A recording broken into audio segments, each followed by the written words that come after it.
Hello दोस्तों, how are you.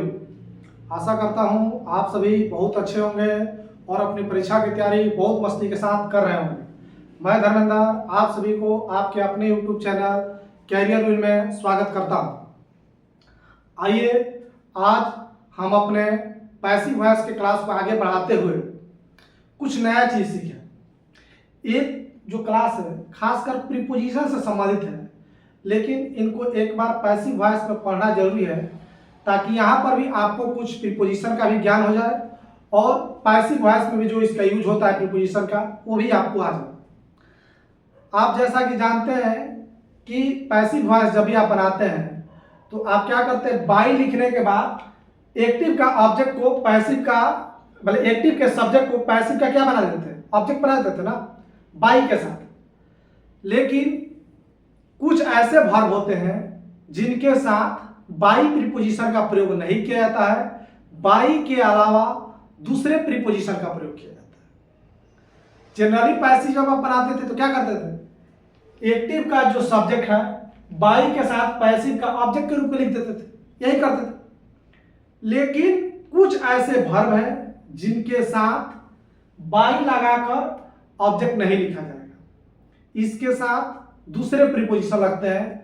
उन preposition को खास करके ध्यान रखना है। जब ये वर्ब आते हैं इनके साथ बाई नहीं लगाकर, ये लिस्ट हम लिखे हैं इसमें अलग अलग प्रीपोजिशन लिखे हैं। खासकर 3-4 प्रीपोजिशन आपको ध्यान रखना है। विथ वाला ध्यान रखना है, एट ध्यान रखना है, टू ध्यान रखना है और इन ध्यान रखना है। ये 4 प्रीपोजिशन है, 4-5 प्रीपोजिशन है, इनको आपको ध्यान रखना है कि जब ये वर्ब आएंगे तो इनके साथ बाई नहीं लगाकर ये जो है विथ, टू, एट, ये सारे प्रीपोजिशन लगाना है। जैसे जो आश्चर्यचकित करने वाले वर्ब है, आश्चर्यचकित करने वाले वर्ब है, जैसे सरप्राइज, एस्टोनिश, शॉक्ड। नहीं पता एस्टोनिश में क्या होता है, एस्टोनिश में एकदम आश्चर्यचकित हो जाना, भाई नहीं होता, पूरा एकदम पता नहीं क्या हो गया, एकदम आश्चर्यचकित हो जाना। तो सरप्राइज, एस्टोनिश, शॉक्ड। शॉक्ड में का मतलब क्या है, एक प्रकार से आश्चर्यचकित हुई होना ही होता है, पूरा पता नहीं क्या हो गया, कहीं कुछ हुआ। इन सारों के साथ क्या लगाना है, एट लगाना है। कौन सा प्रीपोजिशन लगेगा, एट। सरप्राइज के साथ कौन सा प्रीपोजिशन लगेगा, एट। शॉक के साथ कौन सा प्रीपोजिशन लगेगा, एट। एस्टोनिश के साथ कौन सा प्रीपोजिशन लगेगा, एट। सरप्राइज, एस्टोनिश सिनोनिम है, इन तीनों क्या है, एक दूसरे के सिनोनिम है। तो आश्चर्यचकित करने वाले भाव इनके साथ आपको ध्यान रखना है, क्या लगेगा, एट लगेगा। एक एनवाय है, एनवाय मतलब किसी आदमी को क्या करना, इरिटेट करना, नाराज कर देना, नहीं कहते एनवाई में काफी में इरिटेटिंग है, खिस बनाने वाला कोई चीज है। तो एनवाय करना, इरिटेट करना, किसी को नाराज करना, परेशान करना। एनवाय को आपको ध्यान रखना है कि एनवाय के साथ एट भी आता है, विथ भी आता है और बाई भी आता है। अगर एनवाय एट आएगा तो इसके साथ समथिंग रहेगा। एट आएगा ना तो कोई थिंग का बात होगा, समथिंग रहेगा, समथिंग, ठीक है ना। और विथ लगता है समवन के साथ, तो कोई पर्सन रहेगा, बाई लगा सकते हैं किसी चीज के द्वारा अन्याय होगा। तो इसके साथ कोई गारंटी नहीं है कि एट आ जाएगा, विथ आ जाएगा। जब अगर समथिंग रहेगा, एट के बाद कोई थिंग लिखना होगा, कोई वस्तु या कोई बात लिखना होगा, उससे चीज एट लगाइए। विथ लगाइएगा कोई पर्सन होगा, अगर पर्सन का कोई बात होगा, कोई आदमी होगा, कोई लड़का लड़की महिला, उसके साथ क्या लगेगा, विथ लगेगा। तो एनवाय को थोड़ा सा ध्यान रखना है, इसलिए स्टार मार्क किया। सरप्राइज वाले के साथ क्या लगाना है, एट लगाना है। एनवाय के साथ एट या विथ दोनों आ सकता है। विथ आएगा पर्सन के साथ और एट आएगा पर्सन के अलावा कोई चीज हो, कोई भी बात हो जिससे आप एनवाय हो रहा है, या कोई चीज हो जिससे एनवाय जो कर रहा है आपको, उसके साथ क्या लगेगा, एट लगेगा। अच्छा, किसी चीज में रुचि रखना या रुचि नहीं रखना, इंटरेस्टेड, और उसका अपोजिट क्या है, डिसइंटरेस्टेड। किसी चीज में आपका रुचि होना चाहे रुचि नहीं होना, तो उसके साथ क्या लगता है, इन लगता है। तो इसमें रुचि वाले के साथ इन लगाना है और सरप्राइज के साथ क्या लगाना है, क्या लगाना है, सरप्राइज के साथ एट। क्लियर।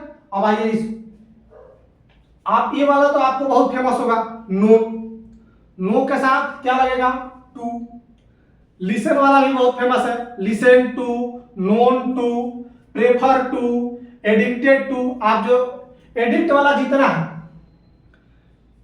कस्टम टू आदि होना, एडिक्टेड होना, कस्टम टू, एडिक्टेड टू। ये जो आदि होने वाला वर्ब है, प्रेफर है, लिसन है, नोन है, ठीक है, कंपेयर, इसके साथ क्या लगाना है आपको? टू लगाना है। तो आप प्रेफर को तो बार बार पढ़ेंगे कि प्रेफर के साथ क्या लगता है? टू लगता है। नोन के साथ क्या लगता है? टू लगता है। जितने आदि होने वाले, लत लगने वाले वर्ब है, जैसे आपका हो गया एडिक्टेड टू, एडिक्ट होना किसी चीज से, तो उसके साथ क्या लगाना है? टू लगाना है। Prefer to, addicted to, listen to, known to, compare to.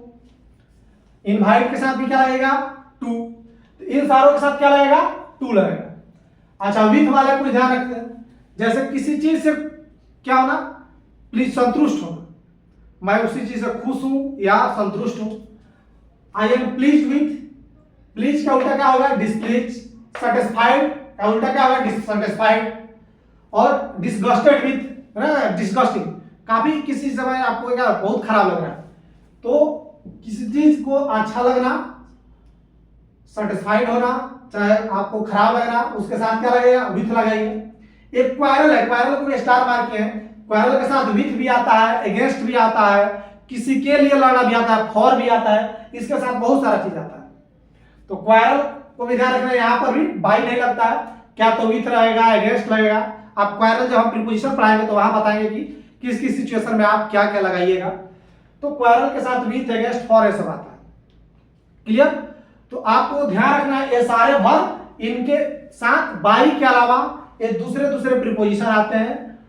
कुछ के साथ टू आता है, कुछ के साथ विथ आता है, कुछ के साथ एट आता है, कुछ के साथ इन आता है। क्लियर? तो आपको एक बार रिवीजन कर लीजिए। Known, known to, prefer to, addicted to, listen to, compare to, invited to, इसके साथ टू लगाना है। जितने आश्चर्यचकित करने वाले वर्ब है, surprise at, astonish at, shock at, इसके साथ एट लगाना है। एक नाराजगी वाला वर्ब है, एनवायड, उसके साथ एट भी लगता है। एट कब लगेगा? समथिंग के साथ। और विथ कब लगेगा? किसी पर्सन के साथ। ठीक है? उसके बाद किसी चीज में रुचि रखना, इंटरेस्टेड इन, डिसइंटरेस्टेड इन। ठीक है? और कौन बच गया? विथ वाला बच गया। तो विथ वाला आपको क्या लगेगा? Please with, displease with, satisfied with, dissatisfied with. ठीक है? क्वारल के साथ विथ के अलावा अगेंस्ट भी लगता है, फॉर भी लगता है। ठीक है? और डिसगस्टेड विथ। तो एक आप 3-4 एथी में ग्रुप में इसको याद रख सकते हैं आसानी से। और जब ये आए तो इनके साथ बाई नहीं लगा के ये क्या लगाना है? एट, विथ, इन, टू का उपयोग करना है। आइए कुछ क्वेश्चन से देखते हैं। जैसे ये आपका क्वेश्चन दिया राम नोज मी, इसका पैसिव बनाना है। तो ये तो आपको पता होना चाहिए कि इस किस टेंस में है? प्रेजेंट इंडिफरेंट टेंस में है। तो इसका पैसिव बनाने का हम आपको रूल बताए थे कि सबसे पहले क्या करना है? ऑब्जेक्ट को क्या बनाना है? सब्जेक्ट बनाना है। तो इधर आई आ गया। उसके बाद क्या लिख देते हैं? Is, am, are. आई के साथ क्या लगेगा? एम लगेगा। ठीक है? उसके बाद क्या लिख देते हैं? V3। तो V3 क्या है? नो का V3 क्या होगा? Known, known. उसके बाद क्या करते थे? बाई लगाकर इधर वाला सब्जेक्ट को लिखते थे। क्या करते थे? ऐसे लिखते थे बाई, इधर वाले सब्जेक्ट को क्या बनाते थे? ऑब्जेक्ट बनाते थे, बाई राम। लेकिन हम अभी बताएं कि नो के साथ, नोन के साथ बाई का यूज नहीं होगा। बाई का यूज नहीं होगा। बाई क्या हो जाएगा?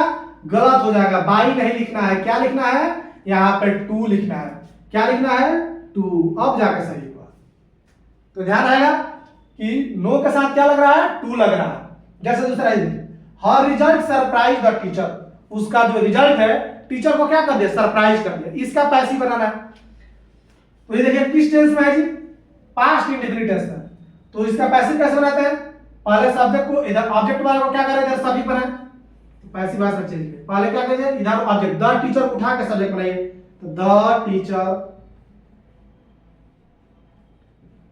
टीचर। उसके बाद क्या लिख देना है? वाज या वर। तो द टीचर एक है तो वाज लगेगा कि वर लगेगा? वाज। उसके बाद V3, सरप्राइज का V3 क्या होगा? सरप्राइज होगा।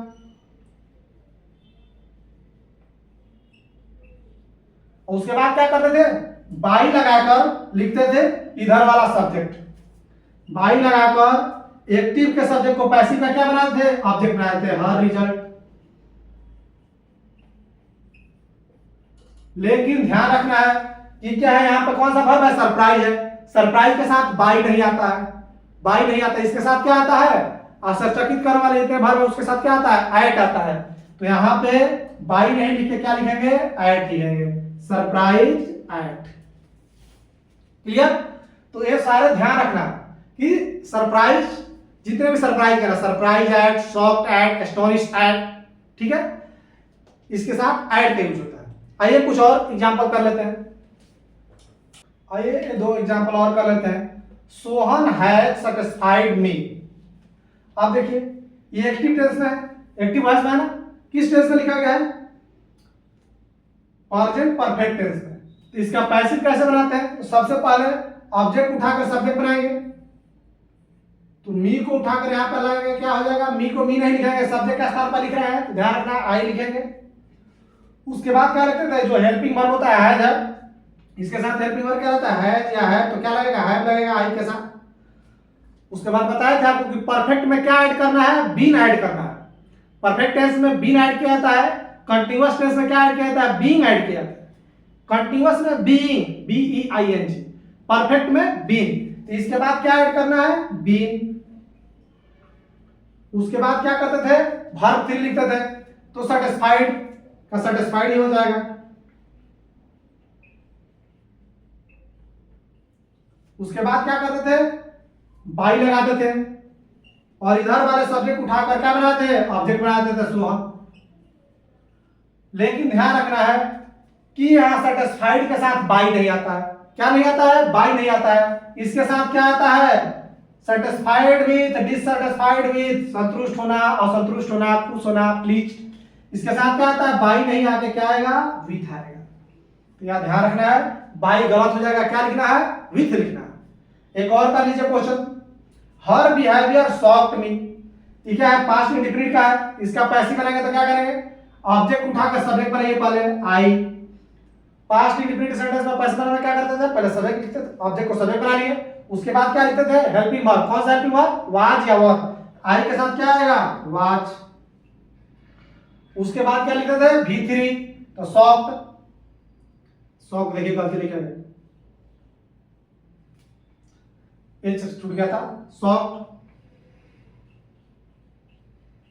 सॉफ्ट, ठीक है।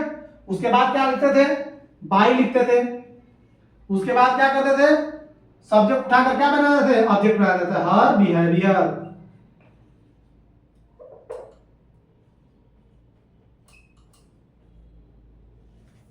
ठीक है, ये सही है कि गलत है, गलत है। शॉक के साथ बाई आता है, नहीं। अभी बताए थे कि सरप्राइज जितना आश्चर्यचकित करने वाला है, सरप्राइज, स्टोरी, शॉक, उसके साथ बाई नहीं लगा के क्या लगाते हैं, एट। तो बाई गलत हो जाएगा, क्या लिखना है, एट।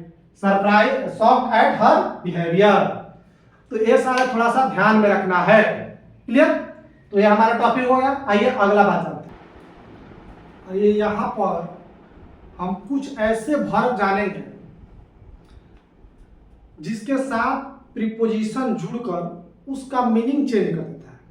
जैसे आगे आप जब फ्रेजल वर्ब पढ़ेंगे, यही फ्रेजल वर्ब क्या होता है, वर्ब के साथ कुछ फिक्स प्रीपोजिशन लगे रहते हैं और उसका अपना एक खास मीनिंग होता है। तो जब ऐसे वर्ब वाले को पैसिव बनाया जाता है तो ध्यान रखना है कि ये प्रीपोजिशन उसके साथ हमेशा बरकरार है। पैसिव में भी ये प्रीपोजिशन जेव का तेव रहेंगे। उसके बाद बाई लगाकर आप इधर एक्टिव का जो सब्जेक्ट है उसको इधर ऑब्जेक्ट बनाएंगे। ठीक है। तो यह बात ध्यान रखना है कि नहीं कि इसके साथ जो पहले से एक्टिव में प्रीपोजिशन दिया हुआ है उसको जब आप पैसिव बना रहे हैं तो उस प्रीपोजिशन को छोड़ नहीं देना। जब आप फ्रेजल वर्ब पढ़ेंगे, फ्रेजल वर्ब मतलब क्या है, एक टर्म यहां जान लीजिए, फ्रेजल वर्ब वैसे वर्ब जिसके साथ कोई ना कोई प्रीपोजिशन जुड़ा रहता है और उसका एक अपना अर्थ होता है, अलग अर्थ, उस वर्ब से हटकर कुछ अर्थ अलग होता है। जैसे लुक मतलब क्या होता है, देखना होता है। लुक मतलब दिखना, लुक मतलब क्या होता है, दिखना। लेकिन इसके साथ आफ्टर लगा दिए तो अब लुक और आफ्टर का मीनिंग मिलकर देखना नहीं रह गया, देखभाल करना, किसी का देखभाल करना, केयर करना, किसी का उसका सेवा सहाय करना, उसके बारे में केयर यदि करना, उसके सारे चीज़ को देखभाल समझते हैं ना, पूरे मतलब उसको रख रखाव कैसे क्या करना है पूरा, तो देखभाल करना उसका केयर। तो लुक आफ्टर का एक अपना अलग मीनिंग है, यानी आप इसको मिला नहीं सकते कि लुक का मीनिंग और आफ्टर का मीनिंग निकाल कर आप नहीं बता। लुक देखना, आफ्टर माने के बाद देखना, इसका मीनिंग नहीं होगा। लुक आफ्टर का मीनिंग होता है देखभाल करना, तो अलग मीनिंग हो गया ना। तो ये इसी को बोलेंगे फ्रेजल वर्ब। और लुक मत हो गया ना, तो लुक आफ्टर, तो लुक का मतलब दिखना चाहे देखना, लेकिन इसके साथ आफ्टर जोड़ दिए, तो इसका मतलब क्या हो जाएगा, देखभाल करना। ठीक है। अब देखिए, लाफ मतलब हंसना होता है, लेकिन किसी पर हंसना, जो किसी पर नहीं होता है कि आप किसी के ऊपर हंस रहे हैं। ऐट मतलब यहां मिला जुला के हिंदी आपको आ जा रहा है पर का, लेकिन किसी के मतलब बर्बादी तबाही या किसी को देखकर आपको हंसी आ रही है, तो उसका मतलब है लाफ एट, किसी आदमी, किसी व्यक्ति या किसी चीज पर हंसना। अब देखिए, ब्रेक मतलब क्या होता है, तोड़ना, लेकिन इसके साथ आउट जुट गया, तो ब्रेक आउट का मतलब होता है कोई चीज एकाएक फैल जाना, तेजी से फैल जाना। कोई चीज मान लीजिए है छोटा सा चिंगारी है और पूरा मान लीजिए कि पूरा लहौक मार के पूरा जला दिया था, तो उसको बोलेंगे ब्रेक आउट। जैसे मान लीजिए कोरोना छोटा सा चाइना के गांव में आया था, और वहां से पूरा लैब में आया था ना छोटा सा एक जगह, और वहां से कोरोना निकला और पूरा विश्व में फैल गया था, क्या हो गया, ब्रेक आउट हो गया। ब्रेक आउट मतलब पूरा फैल जाना, स्प्रेड कर जाना। तो ब्रेक मतलब तो तोड़ना होता है, इसके साथ आउट लग गया था, क्या ब्रेक आउट फैलना। तो ऐसे आप बहुत सारे फ्रेजल वर्ब आने वाले क्लास में सीखेंगे। जब फ्रेजल वर्ब पढ़ाएंगे ना, तो आप पूरा A to Z का बताएंगे फ्रेजल वर्ब, ए से कितने फ्रेजल वर्ब बन सकते हैं, हर एक वर्ब किस किस वर्ब के साथ अलग अलग प्रीपोजिशन आएगा, अलग अलग हिंदी देने वाले फ्रेजल वर्ब बनते हैं। यहाँ कुछ आपको हम केवल नमूना दिखा रहे हैं कि आपको पता रहे कि जब फ्रेजल वर्ब रहे और इसका जब पैसिव बनता है, तो इसके प्रीपोजिशन को छोड़ना नहीं है, जहां है एकदम उसी के साथ वैसा ही रहेगा। जैसे सर्च, सर्च मतलब खोजना, इसके साथ फॉर का कुछ तो सेंस मिल जाता है, कभी कभी देखिए प्रीपोजिशन से कुछ सेंस मिल जाता है। किसी चीज को खोजना, किसी के लिए सर्च करना, किसी के लिए इंक्वायरी करना, सर्च करना, किसी चीज को ढूंढना, तो सर्च फॉर मतलब किसी चीज को ढूंढना। यहां पर नहीं मिलेगा पूरा, अगर देखें कम एक्रॉस, कम मतलब आना, एक्रॉस मतलब पर, आर पार, तो यहाँ नहीं मिला। कम एक्रॉस मतलब होता है किसी से माने एकाएक अचानक मिल जाना। कोई नहीं होता है कि मान लीजिए आप जा रहे हैं, आपको एकाएक मान लीजिए 5 साल के बाद आपको दोस्त आपका बाजार में मिल गया, कहीं गांव में मान लीजिए आप गांव में गए, कभी आपके दोस्त से भेंट नहीं हुआ, आपके साथ मान लीजिए वो 5, 6, 4, 5 में पढ़ता था आपके साथ, आप गए किसी जगह, चाहे मान लीजिए आप पढ़ने में ही है, कहीं पढ़ने जा रहा है, एकाएक आपका दोस्त सामने आ गया, तो एकाएक मिल जाना, अचानक किसी चीज, अचानक मुलाकात होना, तो उसको बोलते हैं कम एक्रॉस। यहां पर भी राइट के साथ आपको लगभग एट के साथ दिया जाएगा। राइट एट माने किसी मुद्दा पर पहुंचना, किसी बिंदु पर पहुंचना, किसी कंक्लूजन पर पहुंचना, तो ये सारे क्या है, फ्रेजल वर्ब है। ठीक है। और इन फ्रेजल वर्ब का जब आप पैसिव बनाएंगे, तो इन प्रीपोजिशन को छोड़ना नहीं है, इन प्रीपोजिशन को पैसिव में भी बरकरार रखना है, और इसके बाद जो आपको बाई लगाना है, तो इसके बाद बाई लगाकर एक्टिव के सब्जेक्ट को इधर ऑब्जेक्ट बनाते रहिए, कोई दिक्कत नहीं। लेकिन ध्यान रखना है कि ये छूटेगा नहीं एकदम, ये पैसिव में भी जेव करते हुए रहेगा। जैसे देखिए, the girl laugh at me, लड़की मुझ पे हंसी। ठीक है, तो इसका पैसिव बनाना, तो कैसे बनेगा, इधर ऑब्जेक्ट है, ये फ्रेजल वर्ब का ही ऑब्जेक्ट, ठीक है, पूरा फ्रेजल वर्ब का ही ऑब्जेक्ट, ठीक है। तो इस पूरा फ्रेजल वर्ब का ऑब्जेक्ट क्या है, मी है, इसको सब्जेक्ट बनाइए आई, और किस टेंस में है, पास्ट इंडेफिनिट टेंस में है, तो क्या लगेगा इसके साथ, तो कौन सा हेल्पिंग वर्ब, वाज या वर, आई के साथ क्या लगता है, वाच। उसके बाद क्या लिखेंगे, भीतरी, तो लाफ का भीतरी क्या लाफ्टे होता है, भीतरी भी टू भीतरी सेम होता है लाफ का, तो लाफ। इसके साथ जो प्रीपोजिशन एट है उसको जीव कहते हुए लिखना है, लाफ एट का लाफ एट लिखना है। ठीक है। अब इसके बाद आपको क्या लगाना है, बाई लगा के जो इधर का सब्जेक्ट है उसको ऑब्जेक्ट बना दीजिए, बाई द गर्ल को द गर्ल लिख दीजिए। ठीक है ना। ये नहीं देखना है कि भाई यहाँ पर दो प्रीपोजिशन लग गया, एट भी लग गया, बाई भी लग गया, नहीं, यहाँ पे इसके वाला एट को जेव कहते उतार रहा है, उसके बाद दूसरा प्रीपोजिशन बाई आया तो कोई दिक्कत नहीं है। ये नहीं कि आपको देखेंगे ऐसा दो को प्रीपोजिशन लगे, यहाँ पर एट भी लगा है बाई भी लगा है, नहीं ऐसा है, कोई दिक्कत नहीं है। जो फ्रेजल वर्ब है उसका प्रीपोजिशन जो है वो रहेगा ही रहेगा, उसको छोड़ना नहीं है। छोड़ दीजिएगा अर्थ का अनर्थ हो जाएगा, वो अपना अर्थ ही खो बैठेगा। फ्रेजल वर्ब का नेचर ही होता है कि उसके साथ वो प्रीपोजिशन ही उसका नेचर उसका अर्थ बना के रखा है, नहीं तो उसका अर्थ कुछ और हो जाएगा। नहीं होता है कि हम जहां जाते हैं वैसे बन जाते हैं, तो वही धंधा है। फ्रेजल वर्ब के साथ वर्ब जिस प्रीपोजिशन के साथ जाएगा ना, उसके साथ वो अपना दूसरा व्यवहार करने लगेगा, उसका अपना अर्थ देने लगेगा। इसके साथ फ्रेजल वर्ब जितने हो ना, उसके साथ जो प्रीपोजिशन लगे हैं उसको वहीं पर लगे रहने देना है, उसको हटाना नहीं है। जैसे देखिए my mother looks after my brother, इसका पैसिव बनाना है। कैसे बनेगा? पहले ऑब्जेक्ट को क्या बनाएगा? सब्जेक्ट बनाइएगा, तो माई ब्रदर।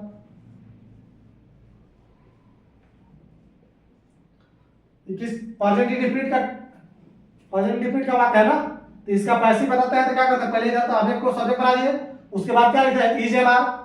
इसमें क्या लिखेंगे? माई ब्रदर सिंगल है तो इज लिखेंगे। उसके बाद भी3, लुक का भी3 क्या होता है? लुक।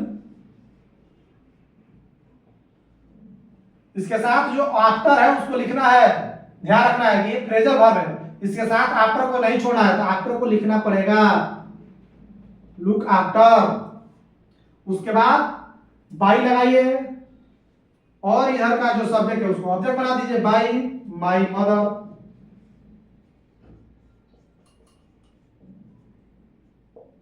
क्लियर? एक और कर लीजिए, he arrive at the conclusion. अब देखिए यहां पर फ्रेजल वर्ब क्या है? अराइव एट, और इस फ्रेजल वर्ब का ऑब्जेक्ट क्या है? The conclusion. तो इसके ऑब्जेक्ट को इधर क्या बनाना है? सब्जेक्ट पहले बनाइए, पैसिव में क्या बनाइएगा? पहले सब्जेक्ट बनाइए, द कंक्लूजन, द कंक्लूजन। उसके बाद देखिए पास्ट इंडेफिनिट का वाक्य है, इसके साथ क्या लगेगा? वाज या वर। द कंक्लूजन सिंगुलर है तो वाज लिखेंगे, वाज। उसके बाद भी3, अराइव्ड का भी3 भी अराइव्ड होगा, अराइव्ड। अब ध्यान रखिए इसके साथ जो एट है उसको लिखना ही है, छोड़ना नहीं है, अराइव्ड एट, अराइव्ड एट लिख देंगे। उसके बाद क्या लगाएंगे? बाई। उसके बाद इधर का सब्जेक्ट को क्या बनाएंगे? ऑब्जेक्ट। तो ही का ऑब्जेक्ट का स्थान बनाएंगे तो ही रहेगा नहीं, इसका ऑब्जेक्टिव रूप लिखेंगे, तो ही का ऑब्जेक्टिव रूप क्या होता है? क्लियर? तो ये थोड़ा ध्यान रखना है, फ्रेजल वर्ब वाला ध्यान रखना है कि इसके साथ प्रीपोजिशन हमेशा चिपका रहता है। जब पैसिव बनाएंगे तो जो यहाँ प्रीपोजिशन है उसको सेम टू सेम वहां लिखना है, छोड़ना नहीं। क्लियर? आइए अगला पॉइंट जाते हैं। अब वॉइस का भी एक लास्ट पॉइंट है आपका कि कुछ ऐसे वर्ब होते हैं जिसके दो ऑब्जेक्ट होते हैं, तो उनका पैसिव भी दो तरीका से बनता है। जिसके पास दो ऑब्जेक्ट है उसका पैसिव भी दो तरीकों से बनेगा, उसमें थोड़ा सा आपको सीख लेना है।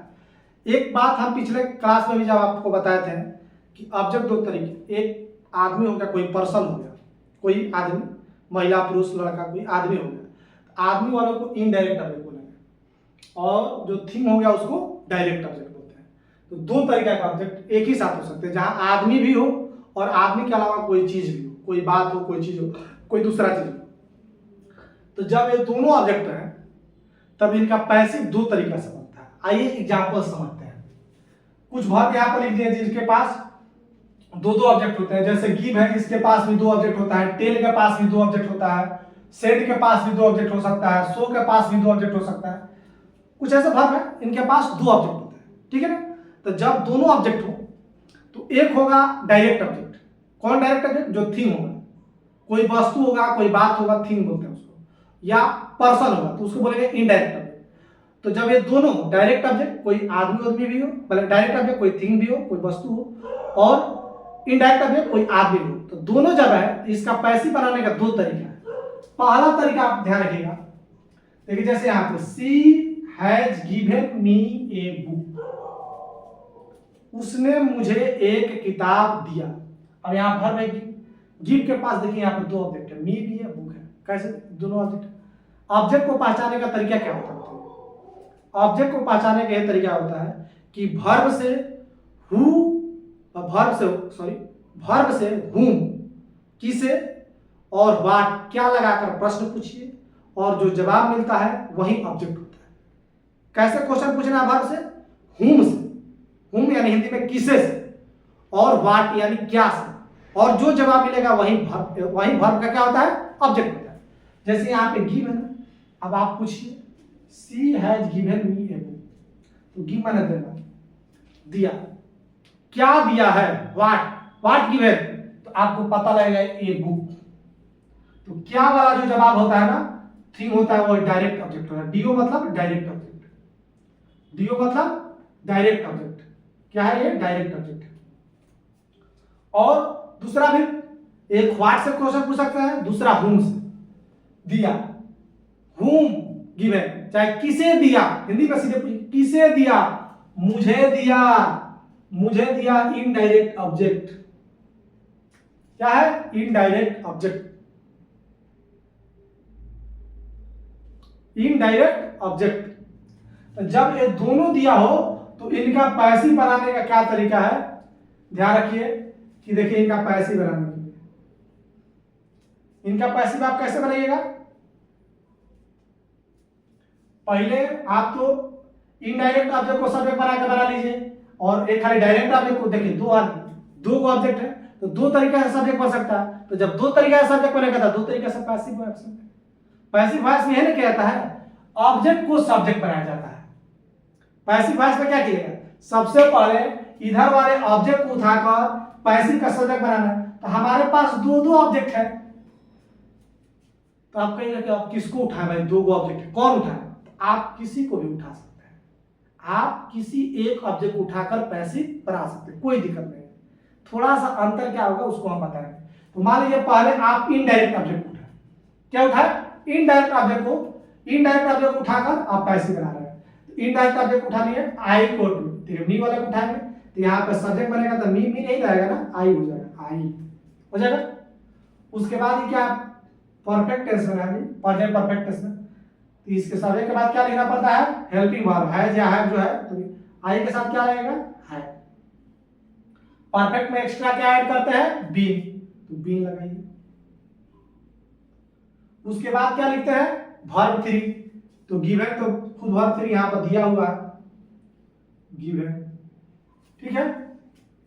अब देखिए जब इतना लिख दीजिएगा ना, तो जब दो आप बाई के साथ आपको अब क्या, आपको दिमाग में अब क्या करें, बाई के साथ इधर वाला को ऑब्जेक्ट बना दें, सब्जेक्ट को क्या बना दें, तो उसके पहले जो ये दूसरा ऑब्जेक्ट है ना, दूसरा ऑब्जेक्ट डायरेक्ट ऑब्जेक्ट, उसके पहले वर्ब जो लिख दीजिएगा, उसके बाद जो दूसरा डायरेक्ट ऑब्जेक्ट है ना उसको पहले लिखिएगा, ए बुक, ए बुक, अब तब इसको बाई के साथ उधर लिख दीजिएगा, बाई, सी के सी नहीं रहेगा, ऑब्जेक्टिव रूप लिखना पड़ेगा हर। इसमें तो कोई फर्क नहीं है, आराम से जब इनडायरेक्ट ऑब्जेक्ट को सब्जेक्ट बना रहे हैं तो कोई दिक्कत नहीं है, आपको इनडायरेक्ट ऑब्जेक्ट उठाइए, सब्जेक्ट बनाइए, जिस तरह बनाते हैं उस तरह बनाते हुए वर्ब लिखिए, उसके बाद दूसरा जो ऑब्जेक्ट डायरेक्ट ऑब्जेक्ट उसको लिख दीजिए, उसके बाद बाई के साथ इधर वाले सब्जेक्ट को ऑब्जेक्ट बनाइए, ठीक है।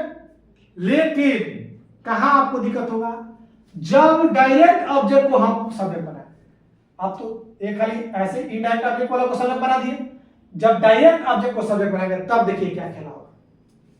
यहां आप डायरेक्ट ऑब्जेक्ट को आप सब्जेक्ट बनाइए, अगर दूसरा तरीका कैसे बनाएंगे, ए बुक को आप सब्जेक्ट बना के बनाए, ए बुक, अब इसको सब्जेक्ट बना लिए, कहेगा आप छोड़िए इसको नहीं, इसको हम सब्जेक्ट बनाते हैं, दो को ऑब्जेक्ट है तो कोई को तो बना सकते हैं, जिसको चाहे। पहला बार इसको मन किया तो इसको बना के बना दिया, अब इसको मन करा तो इसको मन करा तो इसको बना के देखिए इसके साथ क्या खेला होगा, ए बुक को हम ए बुक लिख दिए, उसके बाद परफेक्ट टेंस का है, ए बुक के साथ क्या लगा, हैज लगेगा ना, हैज, उसके बाद भी 3 ऐड करते हैं, बीन ऐड करते हैं, उसके बाद वर्ब 3 लिखे हैं, गिवन। अब यहां पर भी जो दूसरा ऑब्जेक्ट बचा हुआ है मी, उसको लिखना है, लेकिन एक खेला है, क्या है खेला है, जब इनडायरेक्ट ऑब्जेक्ट को यहां पर लिखिएगा ना तो उसके पहले क्या लगाना पड़ेगा, प्रीपोजिशन, टू ऐड करना पड़ेगा, क्या ऐड करना पड़ेगा, टू, क्या लिखना पड़ेगा, टू, क्या लिखना पड़ेगा, टू, तो खाली नहीं लिख सकते हैं, टू के साथ लिखना पड़ेगा, टू मी, ठीक है। और तब इधर वाला बाई से इधर आ जाएगा, बाई लगाकर इधर आ जाएगा, बाई हर। अंतर आपको केवल क्या दिखाई दे रहा है, इसके साथ जब ऑब्जेक्ट लिखें तो कोई प्रीपोजिशन नहीं लगाए, लेकिन जब इनडायरेक्ट को यहाँ पे लिख रहा है तो उसके साथ प्रीपोजिशन लगाना पड़ेगा। और कौन सा प्रीपोजिशन लगा के लिखना पड़ेगा? टू लगा के लिखना पड़ेगा। यही अंतर है केवल। जब इनडायरेक्ट को बनाएंगे सब्जेक्ट तब तो कोई बात नहीं है, चुपचाप उतार देना पड़ेगा, लेकिन जब डायरेक्ट को सब्जेक्ट बनाएंगे तो जो इनडायरेक्ट वाला को चुपचाप नहीं उतार सकते हैं। इनडायरेक्ट तरीका से ही उतरेगा, डायरेक्ट उतर जाता है। इसको याद रखने का तरीका है, डायरेक्ट को जेव कहते हैं उतार सकते हैं, डायरेक्ट उतर जाएगा, इनडायरेक्ट तरीका से उतरेगा। तो इनडायरेक्ट तरीका से कुछ लेके उतरेगा। भाई इनडायरेक्ट आ रहा है, डायरेक्ट नहीं आ रहा है। अब ऐसा कर कोई बाहर डायरेक्ट हो रहा है, यानी सीधा सीधा भर्ती हो गया, और इनडायरेक्ट यानी कुछ परीक्षा कराएगा, कुछ घूस वूस लेगा, उस तरीका से आपको घुसा रहा है। तो यहाँ पे जो इनडायरेक्ट को जब उतारिएगा ना, तो इनडायरेक्ट तरीका से उतारना पड़ेगा। आपके साथ इसके साथ कुछ ना कुछ प्रीपोजिशन लगेगा। कौन सा प्रीपोजिशन लगता है? टू लगता है, टू लगा के उतारना है। क्लियर हो गया? यही एक लोचा था कि जब दो को ऑब्जेक्ट रहे तो इसका पैसिव दो तरीका से बनता है। अब आपको कोई ना कोई एक दिया रहेगा आपके परीक्षा में, अगर दिया रहेगा दोनों तो दिया रहेगा बोथ ऑफ दिस, दोनों सही है, ये दोनों सही है, इसको दोनों तरीका से बनाया जा सकता है। लेकिन ध्यान रखिए, अगर इनडायरेक्ट ऑब्जेक्ट को यहाँ पे उतारा है और बिना टू का उतार दिया तो बुझे कि गड़बड़ किया है, टू लगाना ही पड़ेगा। बिना टू का क्या हो जाएगा? गलती हो जाएगा। खास करके इस टू पर ध्यान रखना है कि जब इनडायरेक्ट ऑब्जेक्ट उतार रहे हैं तो इनडायरेक्ट तरीका से ही उतारना है, इसके साथ टू लेके उतारना है। एक और क्वेश्चन में रहते हैं कि आपको पूरा रिवाइज, जैसे सेंड वाला लिखिए। सेंड में भी सेंड मतलब भेजना। अब ऑब्जेक्ट पहचानने का क्या तरीका है? दो तरीका है, व्हाट से भी पहचान सकते हैं और हुम से भी पहचान सकते हैं। सेंड भेजा, क्या भेजा? लेटर। तो लेटर क्या हो गया? व्हाट वाला डायरेक्ट ऑब्जेक्ट हो गया। किसे भेजा? हुम। किसे भेजा? मुझे भेजा, ये इनडायरेक्ट ऑब्जेक्ट हो गया। तो इनका पैसिव कैसे बनेगा? तो दो ऑब्जेक्ट है तो दो तरीका से पैसिव बन सकता है। तो पहले इनडायरेक्ट ऑब्जेक्ट उठाकर मान लीजिए बनाते हैं पैसिव। इधर दो ऑब्जेक्ट है तो कोई एक ऑब्जेक्ट उठा के सब्जेक्ट बना सकते हैं ना। तो पहले हम क्या करें? इनडायरेक्ट ऑब्जेक्ट को मान लीजिए उठा के सब्जेक्ट बनाते हैं। तो आई को मी को उठाए तो इधर आएगा तो क्या हो जाएगा? आई हो जाएगा। ये क्या है? प्रेजेंट कंटीन्यूअस टेंस का वाक्य है, तो इसका पैसिव कैसे बनता है? और इधर के ऑब्जेक्ट को सब्जेक्ट बना लिए, उसके बाद जो हेल्पिंग वर्ब है इज एम आर में से क्या लिखेगा? आई के साथ एम लगेगा। कंटीन्यूअस में एक्स्ट्रा क्या ऐड करना पड़ता है? बीइंग। ध्यान रखिएगा, एम के बाद क्या ऐड कीजिएगा? बीइंग। उसके बाद भीतरी, सेंडिंग नहीं लिख दीजिएगा, सेंड का भीतरी क्या होता है? सेंड। क्या होता है? सेंड। सेंड। अब जो है देखिए वर्ब लिख दीजिएगा, उसके बाद जो डायरेक्ट ऑब्जेक्ट है उसको डायरेक्ट उतार दो। डायरेक्ट ऑब्जेक्ट का कुछ झंझट नहीं है, जैसा डायरेक्ट है वैसे डायरेक्ट उतार दीजिए। A letter, a letter.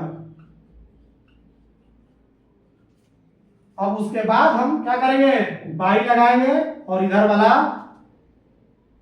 जो सब्जेक्ट है उसको ऑब्जेक्ट बना देंगे। तो दे लिखेंगे, नहीं दे का ऑब्जेक्टिव रूप क्या होता है? देव। तो देव लिखेंगे ना, ऑब्जेक्ट की जगह जा रहा था देव लिखेंगे। क्लियर?